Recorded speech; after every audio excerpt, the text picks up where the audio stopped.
Hello, and good morning, good afternoon, good evening, wherever you are. My name is Michael Weinstock. I'm a Director of Emergent Technologies and Design, and I'm here with Elif and some of our leading students to talk to you about Emtech and the year ahead. And so we are going to show you a couple of slides about the work that we do in Emtech. Maybe you say something about yourself and where you're from. Yes, I'm Elif, and I'm from Istanbul, Turkey, and I'm a studio master in Emtech, and I've been here for 14 years in London, and very happy to be at the AA. So this is us, and in front of our design and build project that we completed. And we have a very structured course in Emtech. It's made up of phase 1 and phase 2. In phase 1, you are introduced to certain skills and theoretical background about the work that we do, such as bootcamp, design and technology, biomimetics, emergence, and all that knowledge that you gain during phase 1. You use that basically in phase 2 to develop your thesis dissertations. Okay, so in phase 1 we have a number of elements. These are taught, and we ask you to start again from scratch. All of you know something, some things you know really well and some less well, but we start with boot camp, which everyone is reworking and rethinking, and we're making objects and artifacts. We have 2 seminar series. The first one is Natural Systems and Biomimetics, where we look at social insects, and particularly we look at their behavior to produce algorithms, and these are the ones you're seeing now, worked on agent-based systems, and then we use those systems to develop forms and structures and processes. We have a lot of people who come in and interact with us. That's Mike Cook, a very famous engineer leading Borough Happold. And we introduce you, get you to work with a lot of computational analytical processes. Hey everyone, my name is Milad. I'm a PhD candidate in Emtech, but my research is situated within the Emtech broader agenda. We dealing with the complex systems and complex problems, so we deal with solution sets rather than the single objective and multiple objectives. We use genetic algorithm, evolutionary computation, and we use statistical analysis in order to address those problems, and we further publish. We have collaborative works with the master students, and it's like all collective research agenda that Emtech is trying to pursue and pushing forward. Typically in these things we're evolving urban tissues. We start with breeding from tissues that we've studied in evolved cities such as Fez, ancient cities, Barcelona, and some very contemporary ones.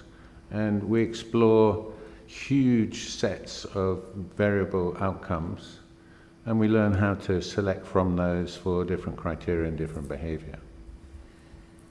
One of our studio courses, Design 1, in this course we develop material systems, complex material systems, and we work with different types of geometries, different computational methods, and there's always feedback between the computational world and the physical world, and all of our computational experiments are calibrated from physical experiments basically. So you don't have to move that fast, that's kind of speeded up video.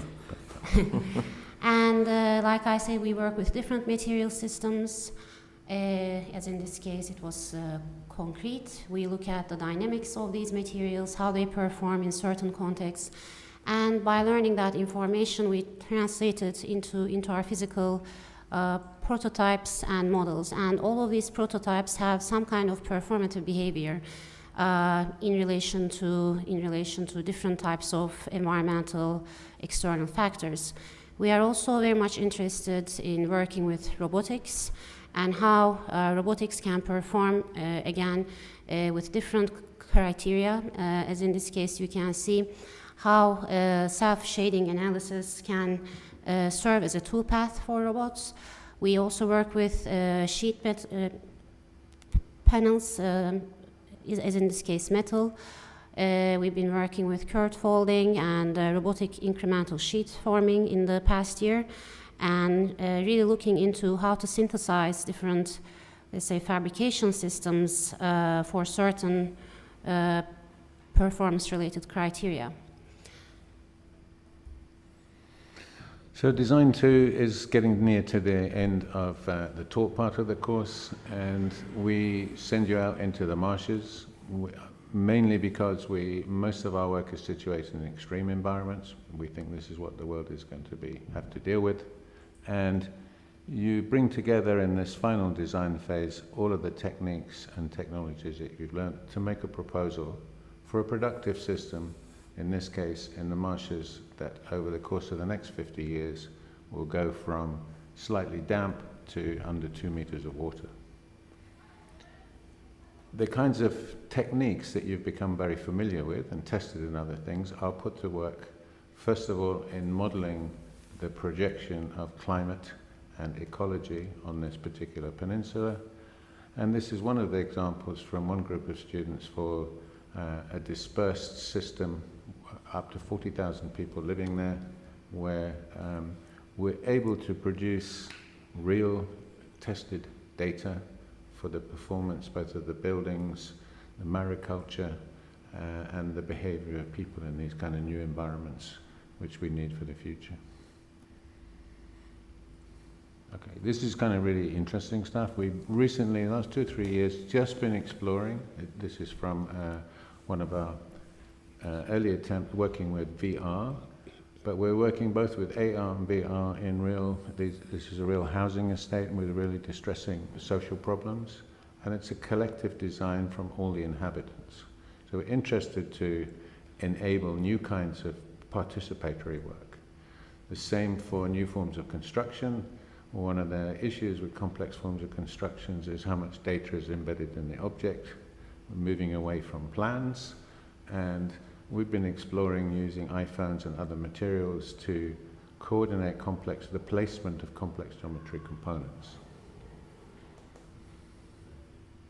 Design and build's always been part of our culture. We do it because we love it. It's not assessed. Everybody has a role. And we've had a long history in the AA of building, sometimes we think quite elaborate structures, sometimes very simple. This was done in Switzerland. You can see how large it is. ETH is in Zurich. We have collaborations with many universities around the world.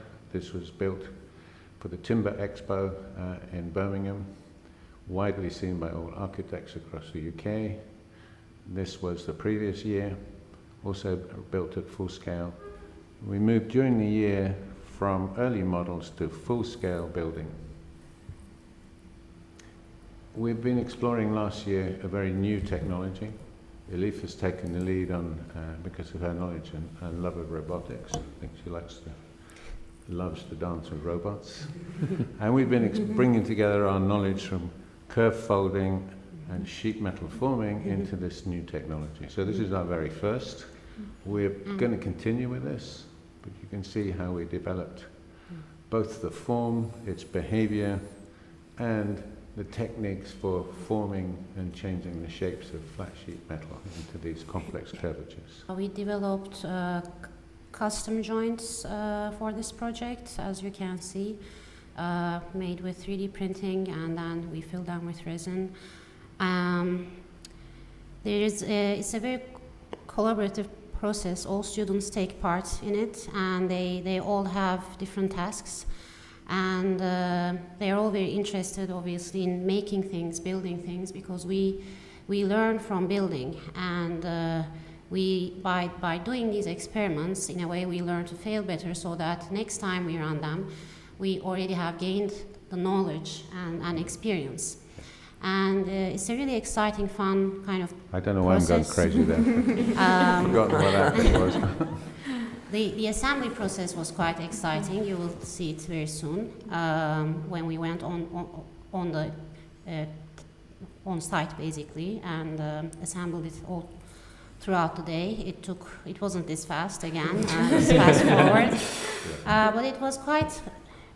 We learned a lot from it, right? Yes. And was quite nice, and it stayed there throughout our end of year show, so that the public could visit it as well. And this video has recently been accepted to Robots in Architecture 2018 conference for the video call. So, as it was mentioned before, we really do care about publications in conferences, and our students always publish their work after they finish their thesis.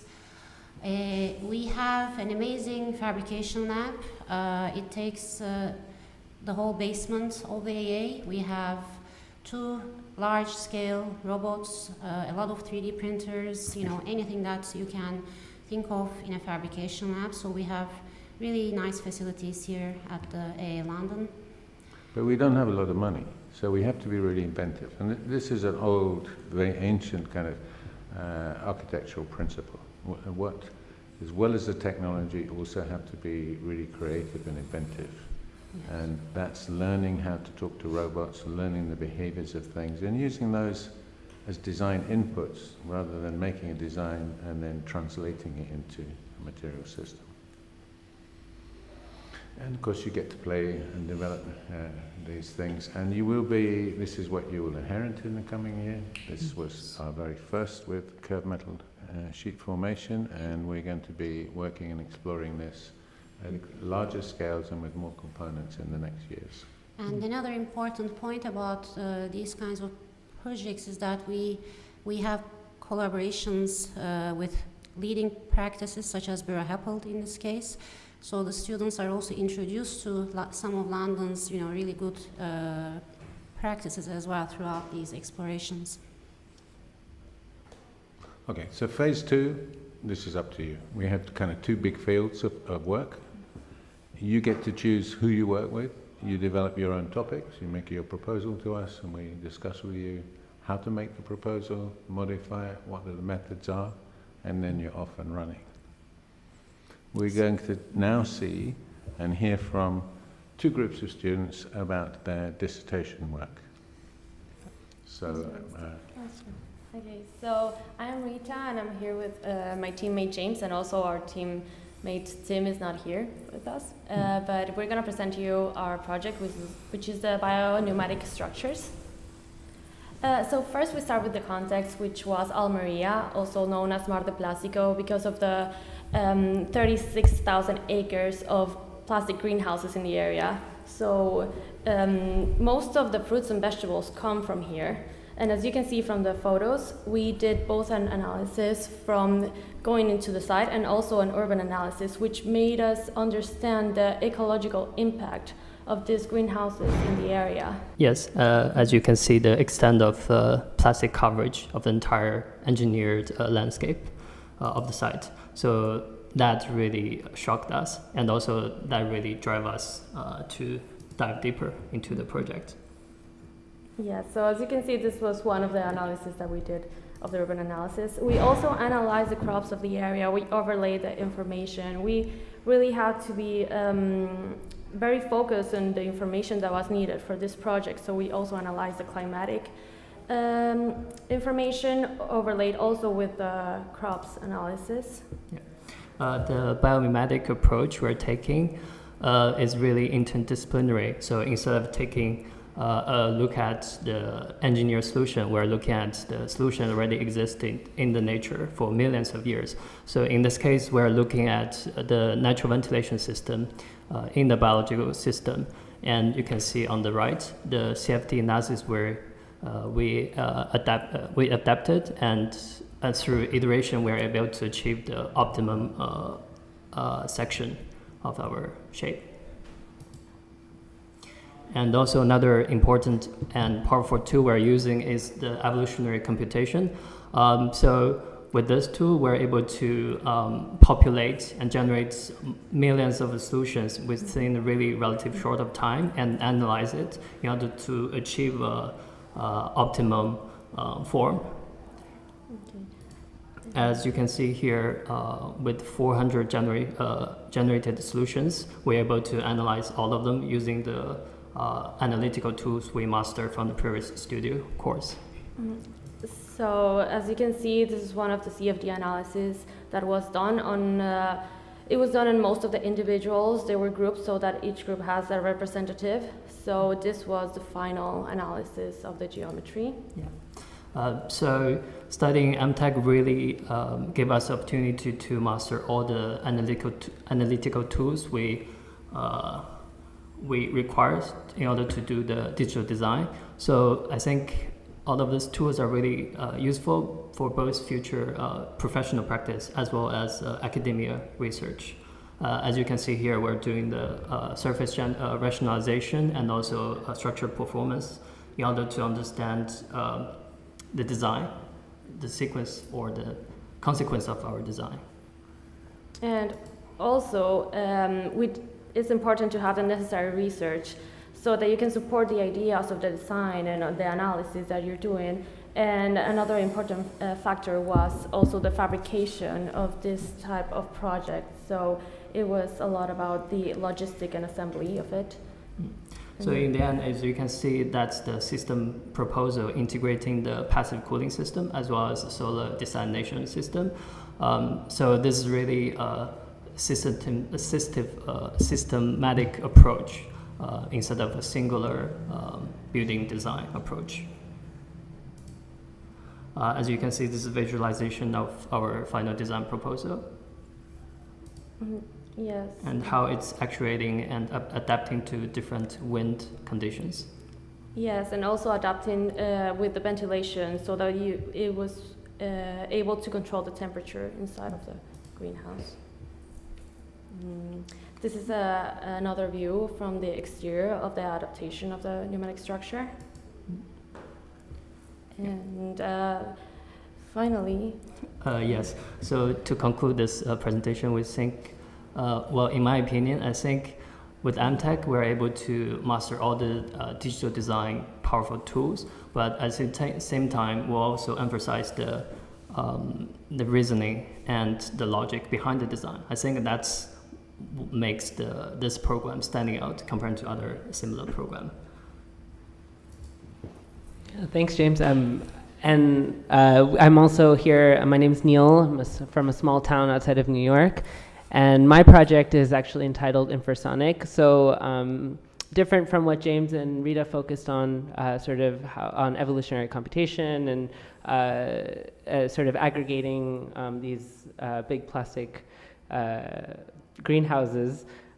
We kind of looked on the material side of things and how we can grow our own material and dedicate it to earthquake-prone settlements. So really our project's ambition is how can we tackle a construction system in Kathmandu, Nepal, and how can we grow a composite material system that we can perhaps build a 4-story building and out of an organic material.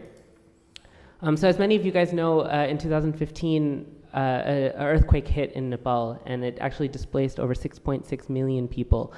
And my group, Abhinav and Miguel, who are not here with us today, but we had a chance to go to Nepal and see the sites. And we talked to the people, and we found that they have a big want to rebuild, but they just don't have the means or the capital to, or the material even, to actually build something that's earthquake resistant.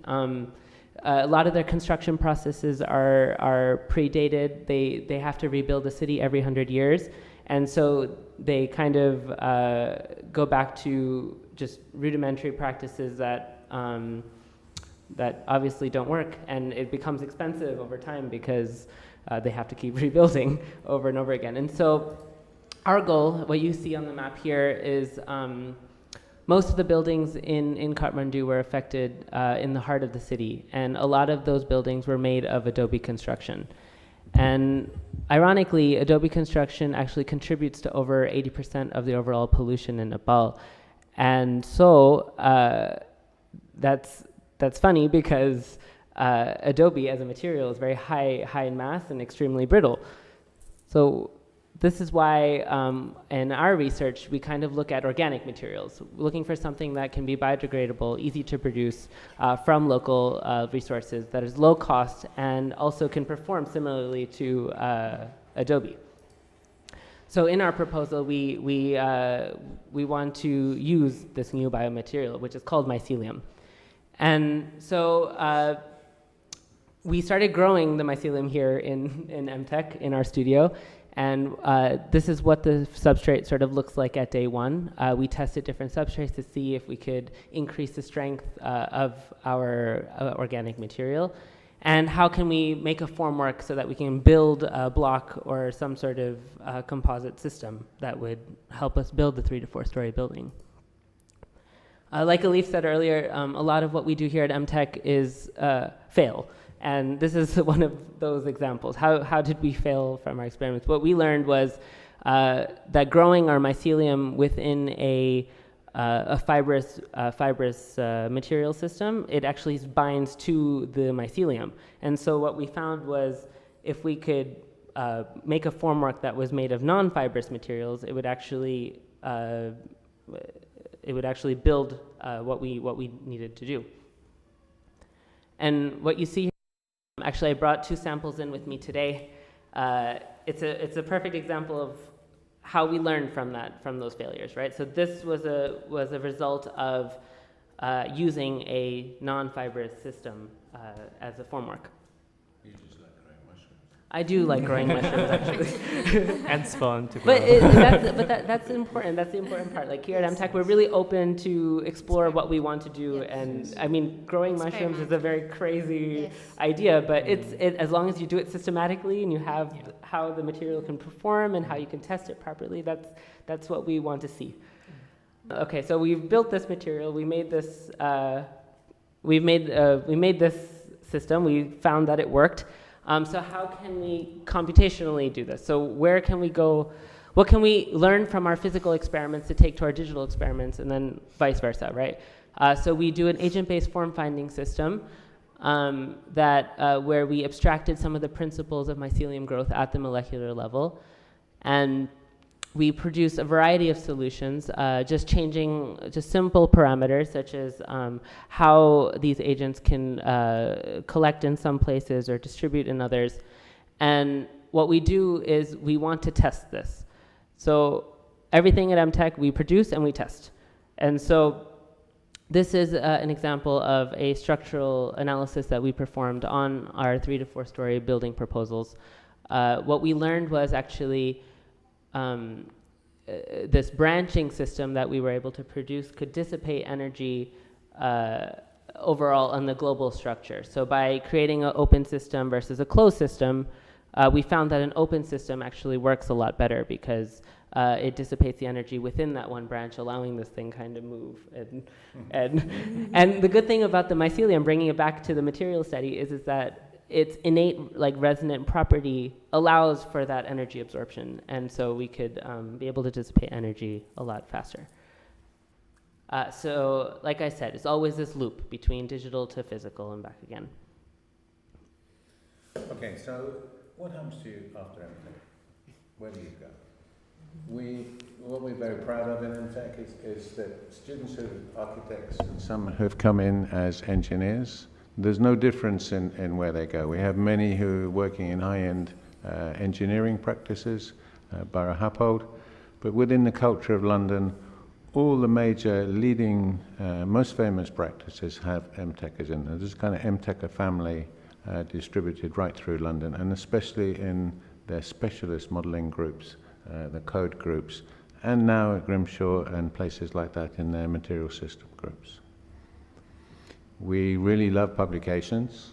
We want you to do them. I've done a lot myself in the past, but my job now is to encourage you to publish and help you find those opportunities, and we'll be doing that with you.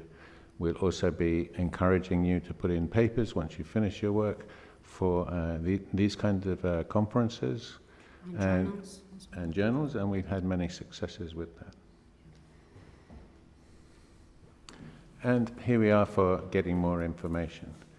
We've had a number of responses for questions.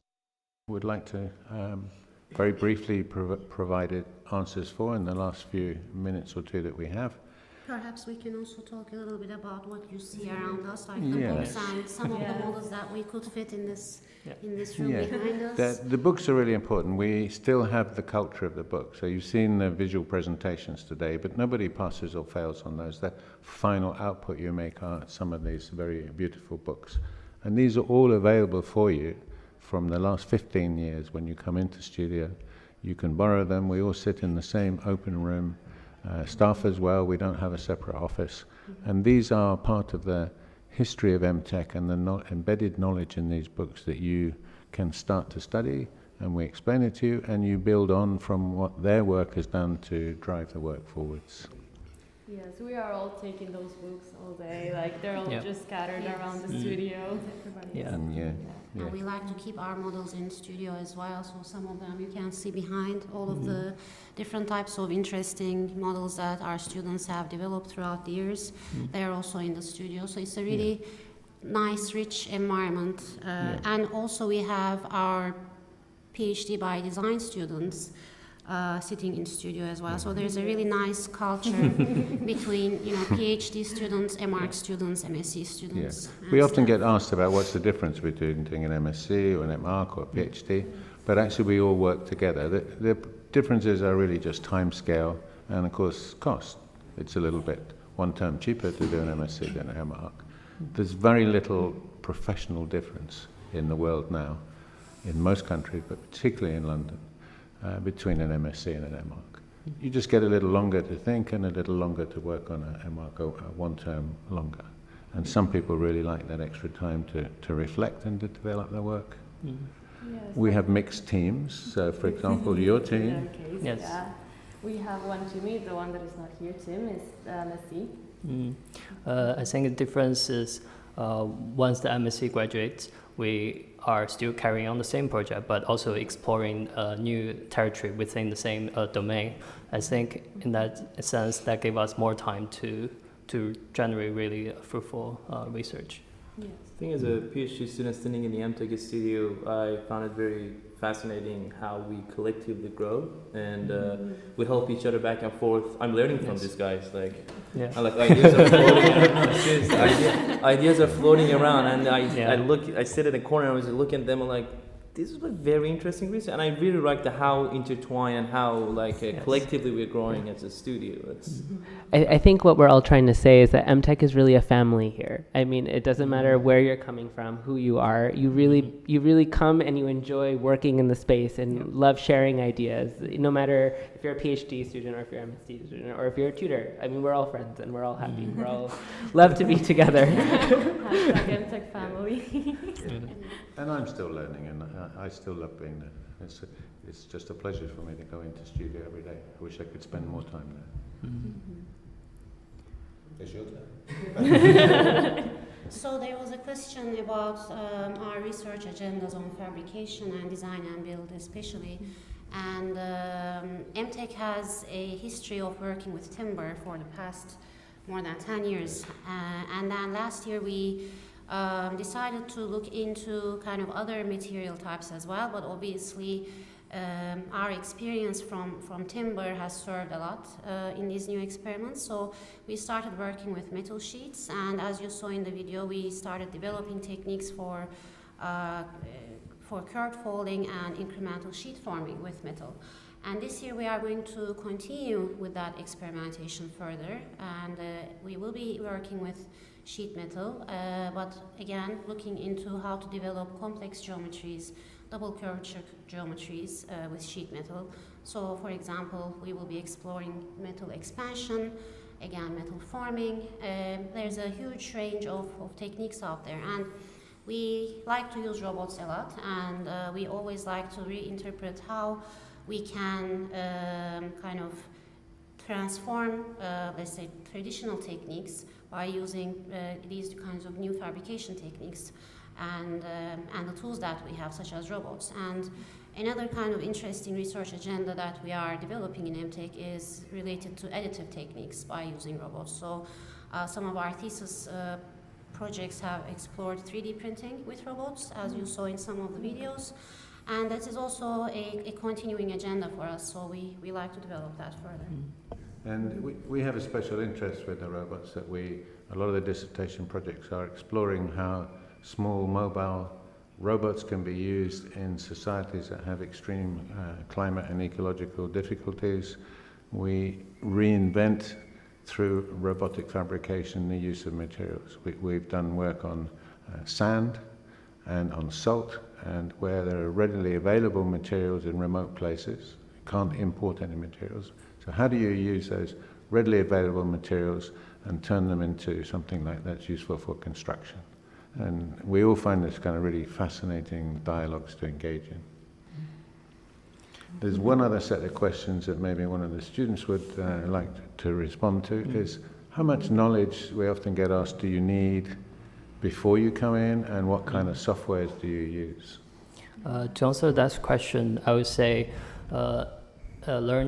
study at Emtech doesn't require any knowledge before you enter in the program, because our very knowledgeable tutor will teach all the tools covering all the domain of our study.